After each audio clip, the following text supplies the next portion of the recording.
My name is Corey Woods. I am a wealth creation coach. And creating wealth is more than just about creating money. Creating a deep personal relationship with yourself, which will include self love, self trust, self compassion, self forgiveness. And we're going to be learning these things over the next 3 days. But specifically today, we're going to be talking a lot about your mind and the mindset about this. Part of my story is that when I set out to learn to create money, I quickly learned that the way that I was thinking was a direct reflection of the kind of money that I was creating. I was making 500 here, $1,000 there. It was very sparse and few and far between. And so at the beginning of my journey, I set out to make $6,000. And some of you might have heard that from me before, because $6,000 to me represented that I made it, right? I made it as a life coach. And I had calculated everything that my family needed at the time. And I was like, okay, Heavenly Father, God, like this is all I need is $6,000. And so I was operating from a place of everything that I needed. And I noticed that a lot of my prayers were begging and pleading to God to bless me with this thing in all that I needed. And it was coming from a very scarce place. And so after months of trying to be taught a lesson here, that's kind of, I have the hindsight, right, of the lesson. In the midst of it, it didn't feel like I was coming from a very scarce place, because I didn't know that that type of thinking was creating the result. Like I was creating less of what I wanted because I was operating from a place of what I needed, or at least what my brain believed that I needed. So I didn't like this, and I didn't like me, and I didn't like the person that I was. Like I didn't like who I was being as I was building my business, and I sensed it, but I also didn't know how to change it. And I also didn't want to be the reason I wasn't making the kind of money I wanted. Because you can hate yourself and still make a lot of money, but that's not what wealth creation is about. That wealth creation isn't just a number, it's literally a state of being. And at that time, I was so scared to ask for more because I didn't feel like I deserved it. And then I also felt like I had to earn it. And so when we have a deserving and an earning energy, I want to speak to that really quick and explain money just in general. Okay. I believe that money is just an energy. I personally like to think of it as an entity because I have a relationship with it, and we all do. And what I learned over time is that the way that you think about money is a direct reflection of the way you think about yourself. And I want to give you guys this fun activity. And most of you probably already know the amount of money you have in your bank account, but I want you to look at your bank account, look at the amount of money that you have, and I want you to ask yourself two questions. What does this number mean to you? Okay. What does that number mean to you? And what do you make that number mean about you? Two different parts to creating money is we attach a meaning, and then we attach a personal meaning, right? Who we are. We attach a number oftentimes to an identity. Um, it's interesting because our brain thinks it's useful to like attach meaning to certain things. But the way that we think about money is a reflection of ourselves. So it's a little bit more than thoughts create money. Okay. I want to explain this. So thoughts, right, create an emotional response in our body. So we've been told for a long time that thoughts create our feelings. Some of you have heard that before, but it's slightly more than that, because we have 60,000 thoughts a day. We don't even have the awareness, and I don't actually remember where I got that number from, but I've heard it multiple times.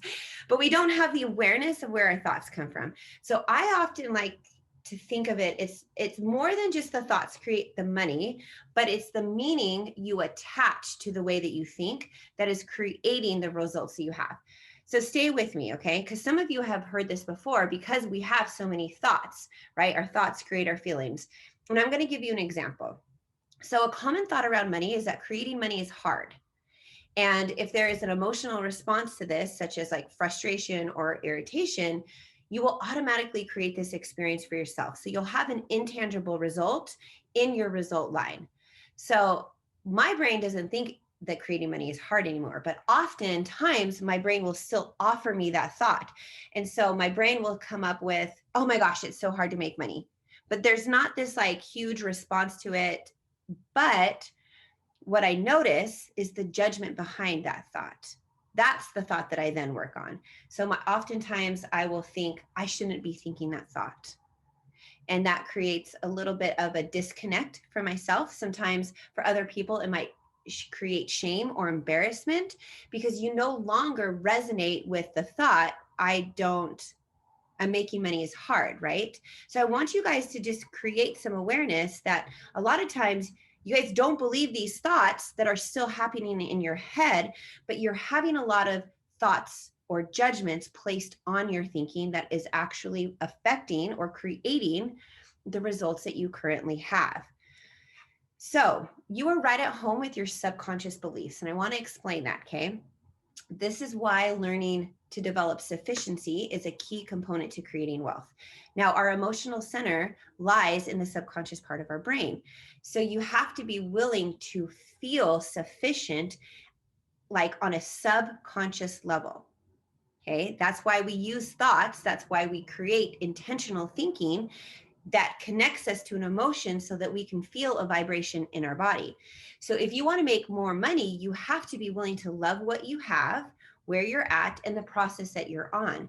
And I want to speak to this just for a second because a lot of times we have this thought like I am not enough. Okay, we operate in a lot of different ways about all the things we don't have enough of. So when you think the thought, I don't have enough time or I don't have enough money, it will often create feelings of lack, or it will create feelings of not enoughness. And then you automatically create less time and less money. So if you were to reflect this back to yourself, the subconscious part of your brain, all it hears is that I am not enough. Okay, it takes the subconscious part of your brain takes everything personal. It says, I don't have enough time. And it's like, I don't have enough time. And it takes that very, very personal as if that's true, because there's an emotional response to it. I don't have enough money will often create like a feeling of lack or scarcity, right? And then, but this, what the subconscious brain does is like, it automatically makes it an identity thing. It makes it, I'm not enough. That's the real thought that your brain is having. It's just showing up because money and that number in your bank account, the way that your brain looks at that money is, it's not enough, internalizes it that I'm not enough.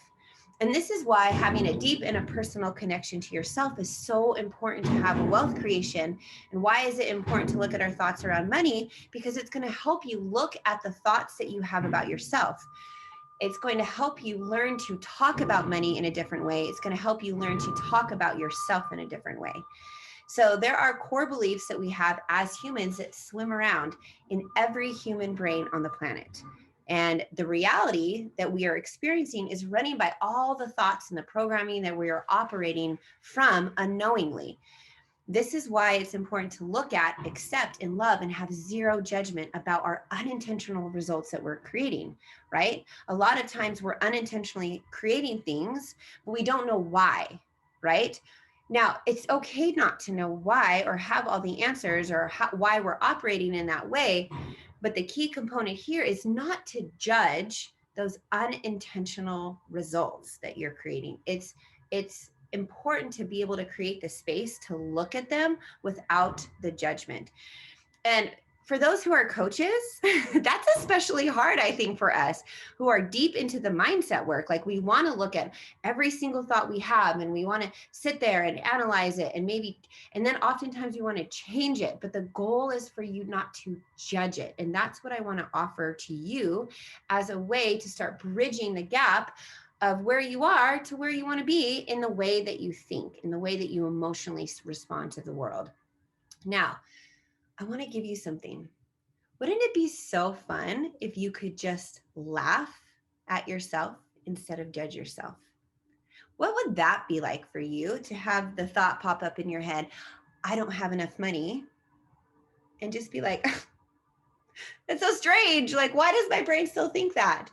I feel like laughter is huge. If you want to like rewire your response system, like in your body, Laughter is a good tool. Sometimes, I'm not sure if you guys ever heard this, so stay with me because it's kind of a funny experiment, and I do it all the time with my kids.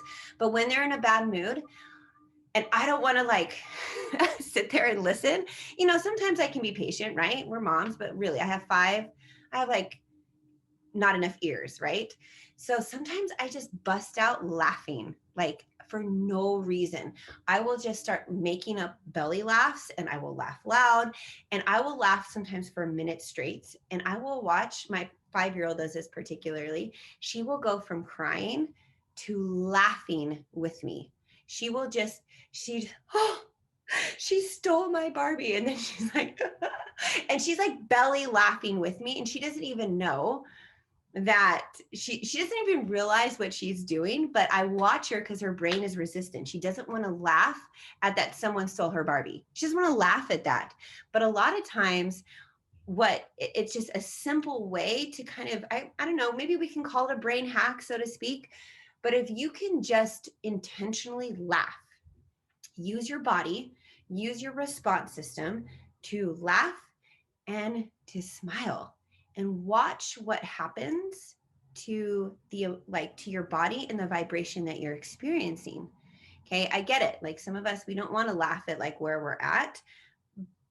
I just want you to question though, is judging where you're at and placing a judgment on where you're at actually helping you grow a business? So I want to tie this all together because important important part of wealth creation is learning to connect to yourself and connect to God and source and spirit and all that is. And I'm going to give you guys something to think about. Connection, a lot of times we think that connection comes from something that we do. Like in order to feel connected to ourselves, we have to go and do something. In order to connect to God, we have to go and do something, right? We have to pray. That's like a simple example. Now, prayer is an easy way to connect to God. Don't get me wrong. I highly pray always. Okay. That's not what I'm saying. What I want you to consider is that a lot of times we are disconnected from ourselves, and feelings are a very big component. Let me see. How do I say this? Feelings will often indicate to us where we are disconnected to ourselves.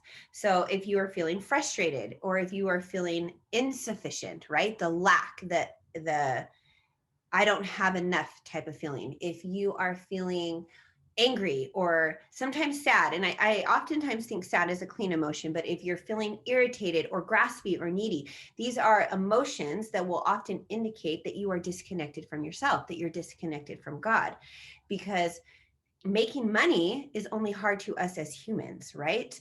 For him, it's not hard. So if it's not hard for him, why does it have to be hard for us? I want you to think that's kind of one of my new sayings. If it's not hard for God, it's not hard for me.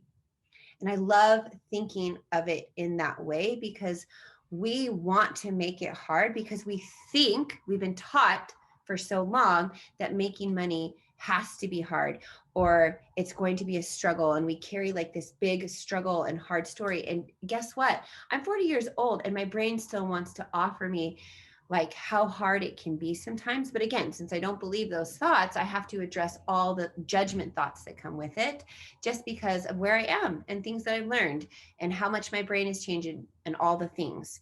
So coming back to being connected to yourself, the way that you connect to yourself is by thinking thoughts that are believable to the brain, that create an emotional response. Oftentimes, when I feel disconnected, sometimes I can't connect very easily, like in the emotions that serve me. So, peace and calmness and trust are oftentimes the emotions that I feel most connected to myself or indicators of the connection that I'm experiencing. But the emotion, right? Again, the emotions aren't the problem. So if you're feeling angry, it's an indicator. It doesn't mean that you're actually disconnected from yourself. I want you to start and I want to encourage you to start looking at your emotions. Okay, so if I'm feeling this, like what are the thoughts that are creating it, first of all, but then what am I making that emotion mean? Are you allowing the emotion to teach you? Are you allowing are you allowing yourself to sit with the emotion, to feel it, to process it through? Or are you resisting it and pushing it away and thinking that it's a problem and then adding judgment on top of that? So the easiest way to connect, I feel like, to our Heavenly Father, to God, to the universe, is to connect to ourselves, because when we are connected to ourselves, we are connected to Him automatically. We are connected to the universe. We're connected to our clients. When we have that sense of peace and calm and trustness, it will allow everything to flow through us. It will allow us to look at our perspective, our life, our business in a different way. And I think it's beautiful. It creates a lot of sufficiency, that I have exactly what I need in this moment. And when you can create, I mean, and I want to give you one more thought about this piece to connection and creation. Okay. Is that when you are intentionally connecting to yourself, you're doing it intentionally, right? It becomes easier the more you practice. It's like you practice your practice until your practice just becomes your life. And like, think of brushing your teeth, right? You don't have to think a lot, intentional thoughts about going to the bathroom and brushing your teeth. Like, you just can do it, right? It's not a problem. And I want you to think that that can happen with you as you are creating a business, as you are creating money, where things just start coming with ease and they flow and they're natural, and there's not a lot of thought or intentional thought that you have to put behind it, because you are now living in the identity of someone who has the ability to create money and knows how to, and it's done without question, and it's done without judgment, right? It's done with this capacity to receive and to create. And one of my favorite thoughts, and I can't remember who said it, but the easiest way to connect to our creator is to create, because that's who we are. We are creators here on earth to create things. And so if we know that we're in charge of our thoughts, feelings, and actions, we can create intentional thoughts, we can create intentional feelings, and we can take intentional action. And that's the formula to creating, is doing things with real intent, with the intent, not, again, I'm going to tie into this judgment piece, just to be careful and aware of the way that you are judging what you do, how you think, and how you feel. That is a piece that's always going to disconnect you from yourself. And that's what I have for you today. If you want to have any questions, feel free to pop them in the chat box or raise your hand to be coached, because we're going to move on to that next. But again, let me just review though really quick what we talked about. Our thoughts create results, right? But it's more than that. It's the judgment we have about our thoughts that are creating our results. That's what I want you to consider is your next piece. If you already have an awareness of the way that you think and you know how to like connect to that part of you. The easiest way to connect to our creator is to create something and do it with real intent. And last but not least, the way that we think about money is a direct reflection about how we think about ourselves. And if you want to create more money, you work on who you are. You create a different identity that involves a lot of self-love, self-forgiveness, and self-compassion. And these three principles we're going to talk in the next couple days of our training. And so I hope you guys come to the next 2 days as well.